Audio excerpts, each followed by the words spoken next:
Hi guys. So, or hi is maybe the wrong word. Bonjour, vive la France. And that's it. I had 4 years French language in school, and that's it. So, I am in France. Just past Strasbourg or Strasbourg, or I don't know how it's exactly called. Yeah, on the way to Belgium, as I mentioned. To my first destination, I have 200 kilometers left, which is a petrol station in Luxembourg, as they have better prices,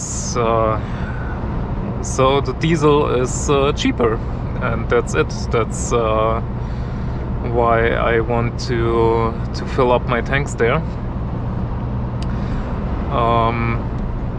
Yeah, so just wanted to check in. I couldn't film the loading of this freight.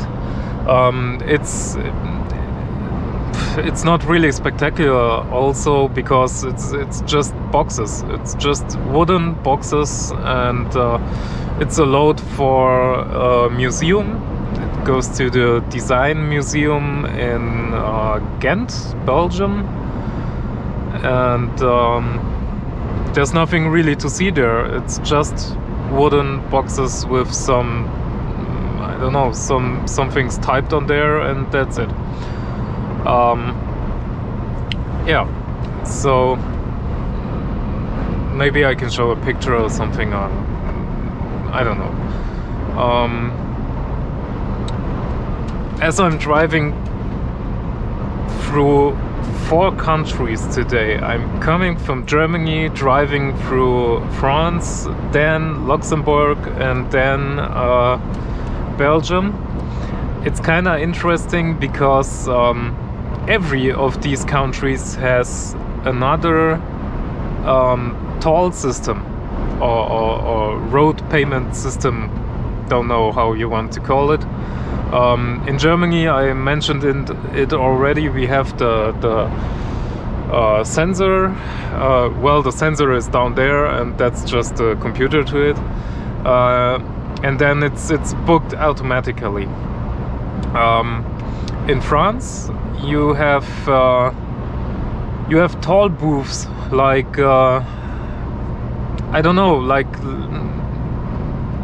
when you have to go over a bridge and pay for it, you have a toll booth, like you're going and there's a guy sitting and you have to pay him, and then you can go through.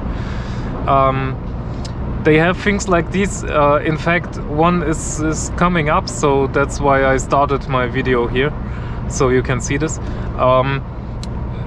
You can pay in 3 different ways here. You can pay cash, you can pay via credit card or electronic cash card, and you can have I don't know how it's called exactly in the French system, but you have something like a toll box, like an onboard unit toll box, OBU, and that's my blue box there underneath my dash cam. I hope you can see this. And this box pays the tolls or road fees or road payments for France, Spain, Portugal, and Belgium.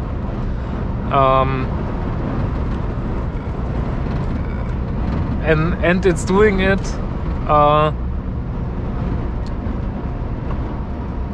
yeah, it's sorry, I just had to look what's going on. Also, it's very windy still. I'm several hundred kilometers from the point where I have unloaded with the cargo lift, and it's still very windy.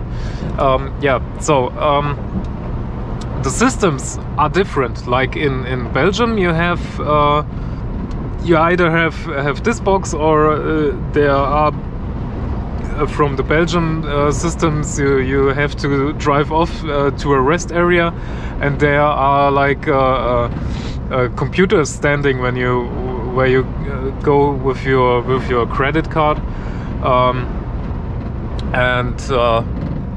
and you get one of these boxes and have to put this on your windshield, and then you give it back. But that's like a company which specialized on paying these things, so they have one box for several countries, and it doesn't matter that it's different systems. On Luxembourg, on the other hand, and also Denmark, Netherlands, and I don't know. It was also another country, but Luxembourg and the Netherlands, it's the same. You have to buy a Euro vignette, or Euro vignette, how it's called in German. So you go online, then you fill in your credit card infos. You have to fill in the truck license plate number,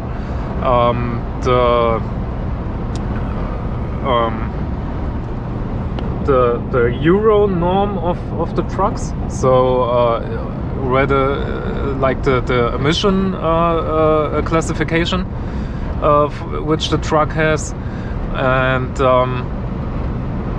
then how long, and it's not like you're driving this much, you're paying this much. In Luxembourg and Netherlands and so on, it's paid by date. So you have like one day, you can buy one for a week or for a month or for a year, and they are way cheaper.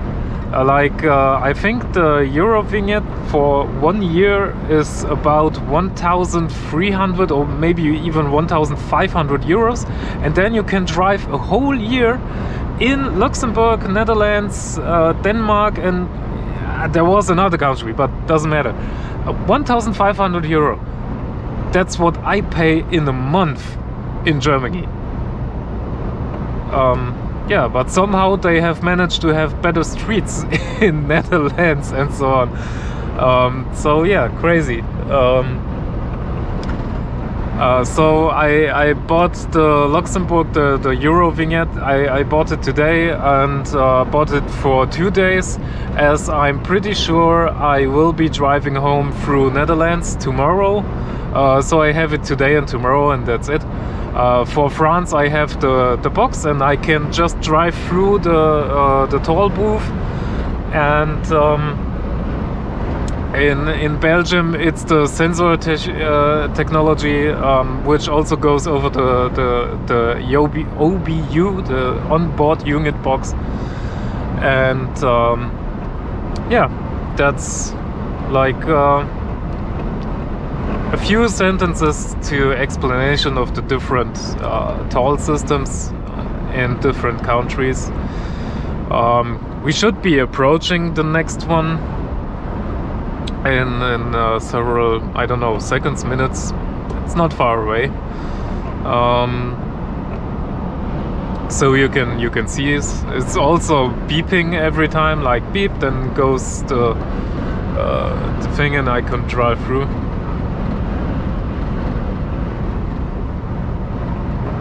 Yeah, and I have to fill up my tanks badly. I don't know if you can see the gauges. Like, maybe you can see it like that.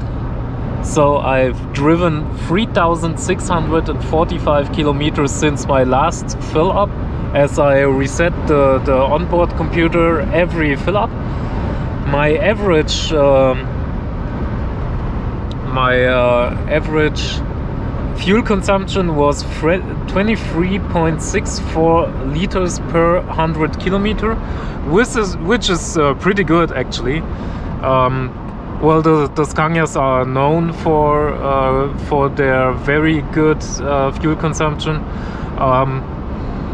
but I also have to say I had 2 rather lightweight weeks where I didn't have very much weight on load, so well, so the fuel consumption is better. I don't know how much this will be in miles per gallon, as I don't know how you guys can work with this. But I will do you the favor, and when editing this video I will show it. Yeah, so and there's my tank fill up, which is for both tanks. I have 1,200 liter, 500 plus 700. That would be like, I don't know, a little bit more than 400 gallons in total. Yeah, and there we have the toll booth,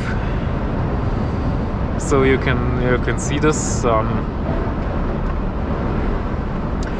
Now I know what the onboard unit box system is called here in France. Is the télépéage.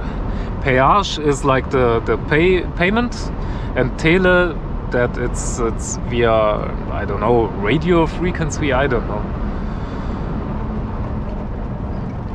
So here we go, car in front of us is through. Now I'm approaching, there comes the beep, and there goes up, green light, and here we go.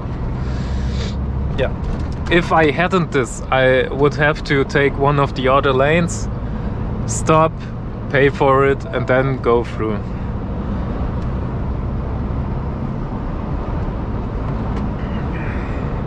So that's just it's saving me time, and I have a nice overview, because this company is like at the end of the month I will get an invoice where it's clearly listed which country,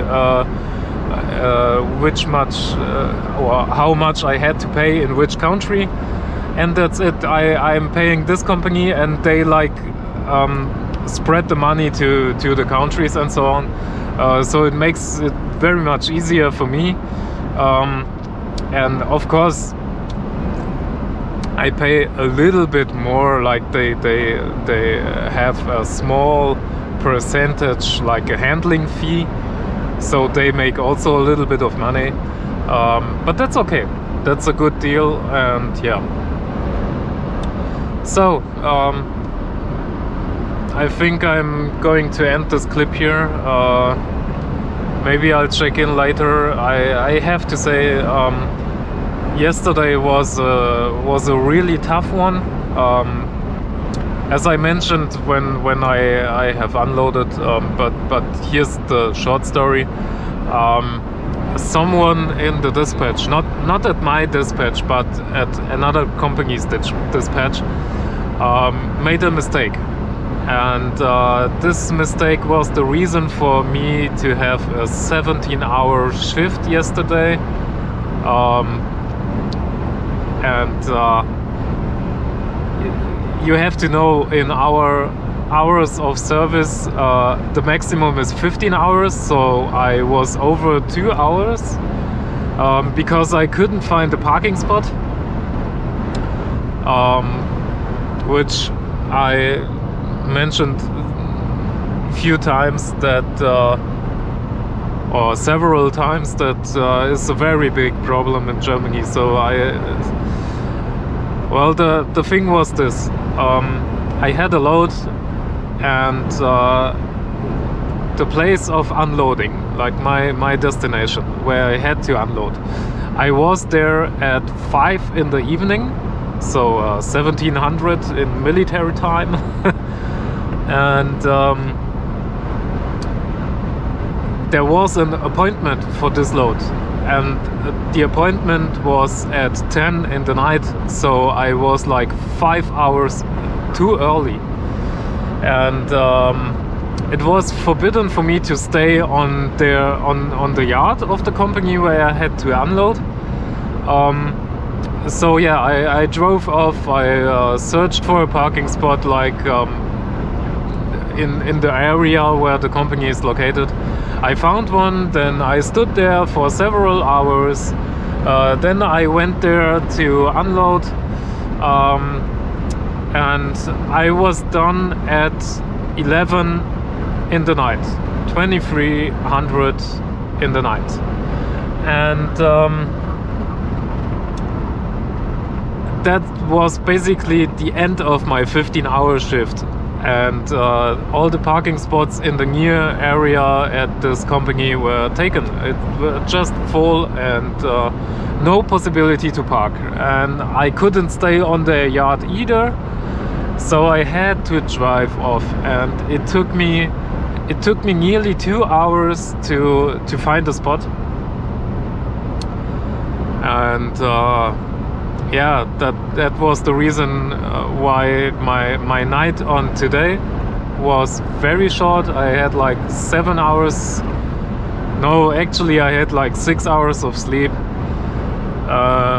and all that just because someone in some office at some company did a mistake. And yeah, I don't want to complain much. It happens very often, something like that, so I'm kind of used to it. But it's exhausting, and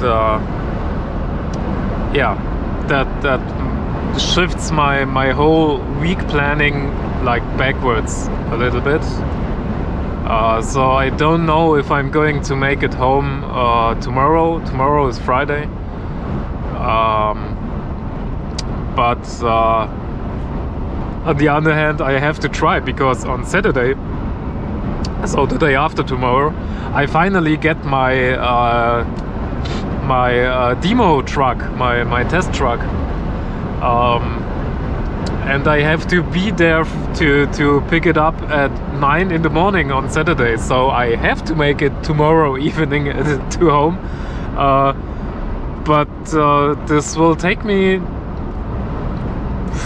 It's going to be tight. It's going to be a race against the clock, because I have 464 kilometers left for today, or for my destination where I have to unload tomorrow, and from there to home in a direct drive or direct route, I would have like 510 kilometers, but also I will get another point of load, at least one point. It could be 2 or 3. So yeah, we will see tomorrow. I'm a little bit concerned, but fingers crossed. I hope I will make it in time at home. And yeah, now the clip is longer than I thought, as always when I start talking. So I'm ending this here now. I check in later or tomorrow. Thanks for watching. Please comment, please tell me what you think, and see you in the next one. Bye.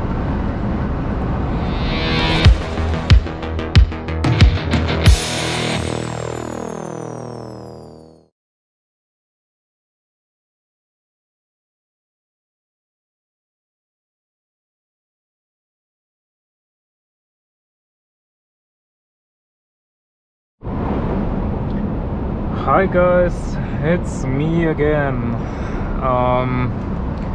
As you can see, it's dark, or I hope you can see at least something. I'm already in Belgium. Didn't have any traffic jams, any complications, and rolled just through. Filled up my tanks in Luxembourg. It was about 15 cents per liter less than in Germany. So I filled up about 1,000 liters. That saved me 150 euros, which is kind of nice, as it was on my way. So yeah, always look on the prices, look on the route. You can always save some money here and there. yeah, so I'm in Belgium. I have 252 kilometers left to my destination. I won't make it today as I have just 2 hours and 5 minutes drive time left, which will take me about 160 kilometers, depending where I can find a parking spot. Yeah, so I think that's it for now. Just wanted to a short clip that I'm now in Belgium, and yeah. Okay, so maybe I'll tune in when I end my shift. Maybe not. We'll see. I'm pretty done today. It was a long day yesterday, a short night, and a long day today. But yeah, I will drive the remaining 2 hours, so I am as far as I can for tomorrow. I'm still hoping I'll make it home tomorrow, but yeah, we'll see. So that's it. Just a short one this time. Thank you very much for watching. One thing. I like driving in Belgium at night, as they have very long stretches with lights on their highways, and I think it's pretty nice. It's yeah, I like that. I also like driving through the city because of the lights, and here you get this, or nearly the same feeling, but on the highway. I think it's nice. I like it. Yeah, okay, so that's it. Thank you very much. See you in the next one. Bye.